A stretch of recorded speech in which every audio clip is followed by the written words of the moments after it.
Hello and welcome to my channel where I discuss all the ways in which I feel other. Today I'm going to be discussing my experience as an immigrant, which is the ultimate other experience, and the first time I ever really recall feeling this way. My family won the visa lottery to come to America when my mom was pregnant with me, and in 1990 my family pretty much packed up all their bags and moved to the United States of America, and we moved to Bay Ridge, Brooklyn, where I've been living pretty much my whole life.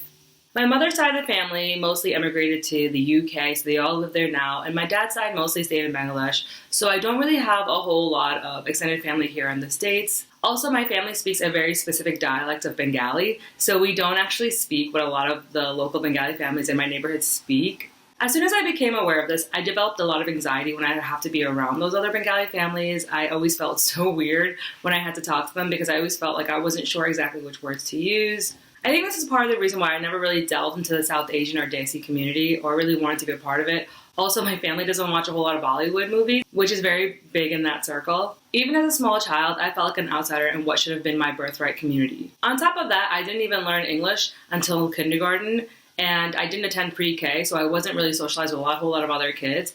And the first English words I ever heard were slurs. There was a few kids in my building who were pretty much cursing at me for no reason, and the ironic part was they were also immigrant children as well. I find this to be a recurring theme because a lot of immigrants have a really weird scarcity mentality, and it's something that they kind of pass down to their children. This idea that there's not enough resources or room for all of us.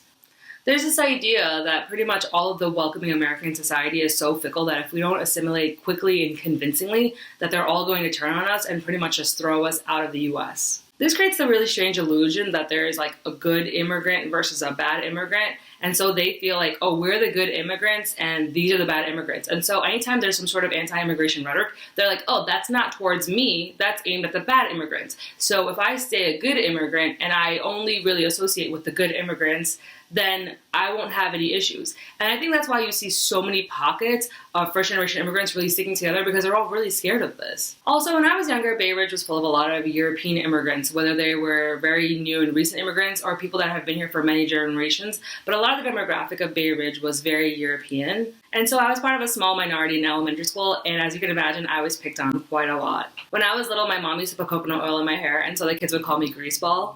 There was also a hierarchy based on your grades and how smart you were, and there was this class of girls, they were in the SP class, which was like the superintendent's program, I think, and those girls were relentless when they made fun of me.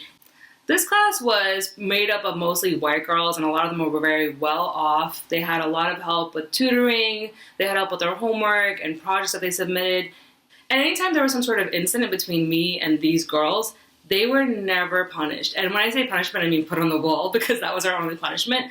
But anytime there was any type of problem or dispute, I was the only one put on the wall anytime this kind of thing happened in school. And after the 9/11 attacks when I was in 7th grade, this only became worse. While this was a very tragic event, a lot of the locals weren't really sad. Most of them were angry, and they became really aggressive towards the local Muslim community. I remember one time when I was little, the kids threw a basketball at my mom and they were screaming "Towelhead" at her. And it was a really traumatizing experience for myself and my whole family as well. High school for me, though, was a really different experience. When I went to high school, there was kids from a lot of different neighborhoods, and so I was exposed to a lot more diversity and kids with all these different backgrounds and different ideas, and it was a really amazing time for me. And it was also the first time I met kids who seemed like they themselves also felt like others. A lot of times it was kids whose parents were divorcing or kids who they themselves felt like they weren't really part of their ethnic community. I also met a lot of kids who were of mixed race and never really were sure which side that they were supposed to be a part of. And I also met a lot of kids whose parents weren't religious, and they said that they made them feel like they were not really a part of any community because a lot of their friends either went to church groups or were a part of mosque or whatever it was, and they just felt like they themselves weren't a part of that community. And so I found acceptance for the first time amongst other kids that felt other the way that I did.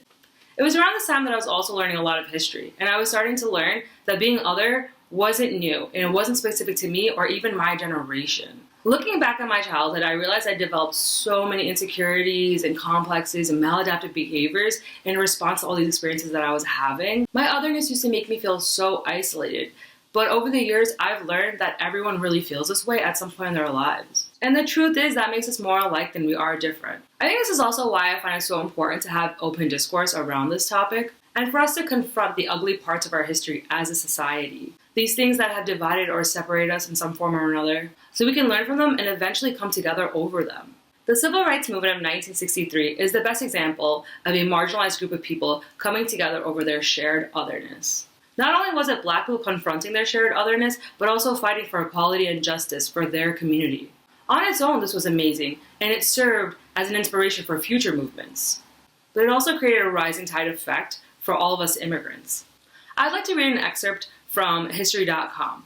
The Immigration and Naturalization Act of 1965, also known as the Hart-Celler Act, abolished an earlier quota system based on national origin and established a new immigration policy based on reuniting immigrant families and attracting skilled labor to the United States. Over the next 4 decades, the policies put into effect in 1965 would greatly change the demographic makeup of the American population, as immigrants entering the United States under the new legislation came increasingly from countries in Asia, Africa, Latin America, as opposed to Europe. I'll leave the link for this as well as some other resources down in the description box, but I highly encourage you to do some research of your own as well. I've heard so many people out there say things like, I really don't want to get political to avoid uncomfortable interactions and honestly to avoid confrontations. But unfortunately, this is not a privilege that Black people or people of color get to enjoy. We have to not only openly discuss this, but we have to demand our equality and that our voices be heard.